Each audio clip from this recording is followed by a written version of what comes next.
All right, we're looking live at the skyline of Tel Aviv in Israel, where Iranian missiles just rained down in another round of strikes, with some breaching Israel's Iron Dome.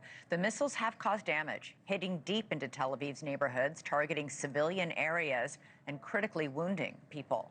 But as of right now, in scope, this does not seem to be the catastrophically punishing and severe response that Iran pledged would, quote, bring Israel's regime to ruin, at least compared to the devastating blows that Israel has struck on Iran.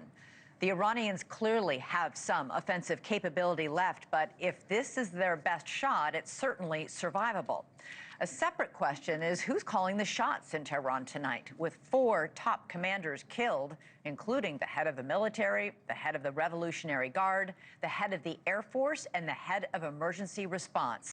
There are reports that a total of 20 senior commanders have now been struck down, and whoever replaced them just has to wonder if Mossad has spies at the highest levels of the Iranian command structure.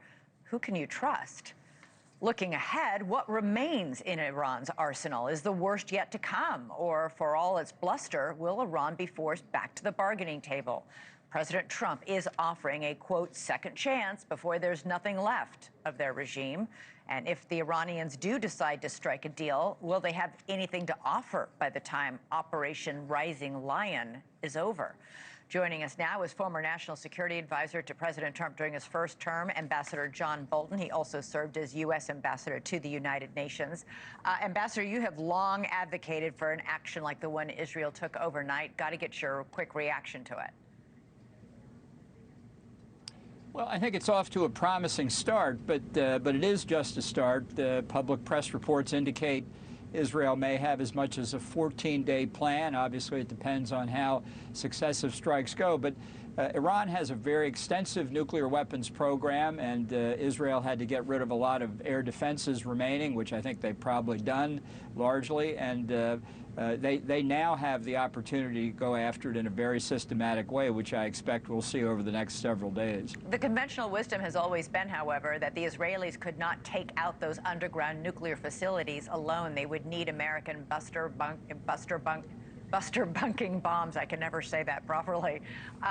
Bombs that can go way down under earth, because we know that Natanz might be a shallow, only about 50 yards down. The Fordo facility is quite deep underground. Can Israel destroy these nuclear facilities that are so deep underground? Yes, I mean, we could do it better and more quickly, and it's why we should be cooperating with Israel. Iran is not just Israel's problem, it's the world's problem. This is a nuclear proliferation issue on a global scale, and it's really the U.S. that can stop it if it wants to. But Israel can effectively neutralize Natanz the same way it ultimately killed Hassan Nasrallah, the leader of Hezbollah in Lebanon. You just keep dropping 2,000-pound bombs on the same site in Natanz, and you get down to it. Fordo is a little bit different, but Israel can close the entry shafts, close the air shafts, and here's a reality. If you can't breathe, you can enrich uranium. So that might require preventive maintenance from time to time, but Israel can do the job, and I think that's one reason they're looking at a 2-week campaign, possibly. Israeli officials are saying tonight that President Trump was actually part of the deception of Iran, that he was only pretending to oppose an Israeli attack in public, while in private he was giving, quote, a clear green light to go on the attack in an effort to keep the Iranians on the target list in place where they could be hit. What do you make of those reports?